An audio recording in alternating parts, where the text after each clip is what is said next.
এই ব্যাপারটা নিয়ে আমার তিনটা মেইন প্রশ্ন আসে, যেটা হচ্ছে ফার্স্ট অফ অল, যখন পিলখানা ঘটনা যখন ঘটে এবং সেনাবাহিনী যখন পিলখানার সামনে ডিপ্লয়েড হয়, সেনাবাহিনীকে সরকার কেন বাধা দিল ঢোকার জন্য? First of all. আমার দ্বিতীয় প্রশ্ন হচ্ছে, এটা একটা মিলিটারি সিচুয়েশন, এখানে সেনাবাহিনী ট্যাকল করবে, সেনাবাহিনী না পাঠায় তারা রাজনৈতিক নেতাদের কেন পাঠালো সিকিউরিটি ছাড়া? এটা আমার একটা প্রশ্ন। এবং সরকার এত কনফিডেন্স কিভাবে পায়? থার্ড অফ অল, হত্যা হওয়ার পরে সেনাবাহিনীকে 3 কিলোমিটার উইথড্র করলো কেন পিলখানার দূর থেকে, এবং জওয়ানদের পালাইতে দিল কেন? এটা আমার মেইন 3 কোয়েশ্চেনস। যেটা ওই দিন আসলে কি ঘটেছিল রাকিন, তুমি একটু আমাদেরকে, আমাদের এনটিভি দর্শকদের জন্য বলবা? আসলে যেটা আমি যখন দেখি টিভি স্ক্রিনে, তখন আমার সারা শরীরের প্রত্যেকটি কোষ কেমন যেন করছিল যে কি হচ্ছে বাংলাদেশে, কি বিদ্রোহ হচ্ছে বাংলাদেশে। তুমি তোমার বাবাকে হারালা, তোমার মাকে হারালা, এই তুমি কি দেখছো ওই দিন কি হয়েছিল আসলে? বেসিক্যালি 57টা অফিসার দাঁড়িয়ে দাঁড়িয়ে দেখেছে কারো বাবা, কারো ছেলে, কারো হাজবেন্ড। সেনাবাহিনী কিচ্ছু করে নাই, কিছু করার ছিল না। It's a very controversial issue. অনেক ডিফারেন্ট পার্সপেক্টিভস থাকে, অনেক ডিফারেন্ট ভিউজ থাকে। অনেকজন গভর্নমেন্টকে ব্লেম করেন, অনেকজন অপোজিশনকে ব্লেম করেন। আসলে আমার মনে হয় উইথ ডু টাইম এটার রেজাল্টটা বের হবে।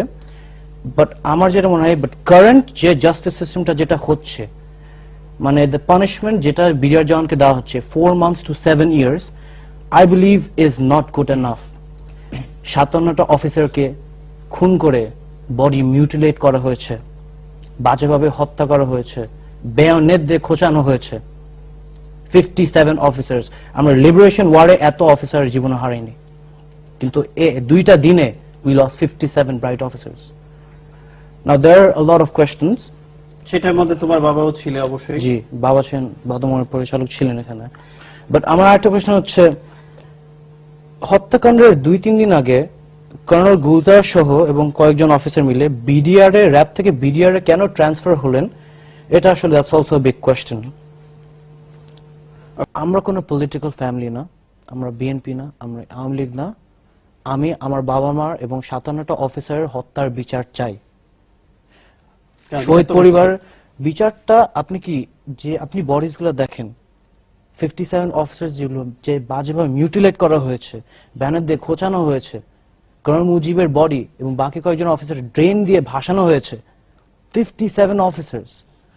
তো এই বিচার আপনি বলবেন 4 months to 7 years? এটা কোনো বিচার হলো? এবং আমাদের প্রিয় দর্শক একটা প্রশ্ন করেছিলেন যে সেনাবাহিনীর প্রধান সেই সময় মইনুর ব্যাপারে। যে আমি ওই একই প্রশ্ন আমি প্রথম প্রধানমন্ত্রীকে করেছিলাম, সেনাবাহিনী কেন ঢুকে নাই।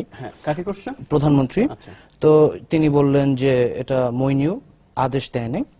তো ফাইন, মইনু তো একটা, he is a military general, তো অবভিয়াসলি ফাইন, ওনার এটা বলার রাইট থাকে। তো আমি যখন মইনুকে জিজ্ঞেস করলাম আপনি কেন ঢুকেন নাই, তিনি বললেন যে আমাকে প্রধানমন্ত্রী আদেশ দেয় নাই। তো তিনি একজন সেনাবাহিনীর প্রধান, সেই সময় তার আদেশ কেন লাগবে পিলখানা কম্পাউন্ড ঢোকার জন্য? এটা আমার একটা প্রশ্ন। তাহলে আপনি সেনাবাহিনীর প্রধান হলেন বা কেন, if you can tackle a situation like this?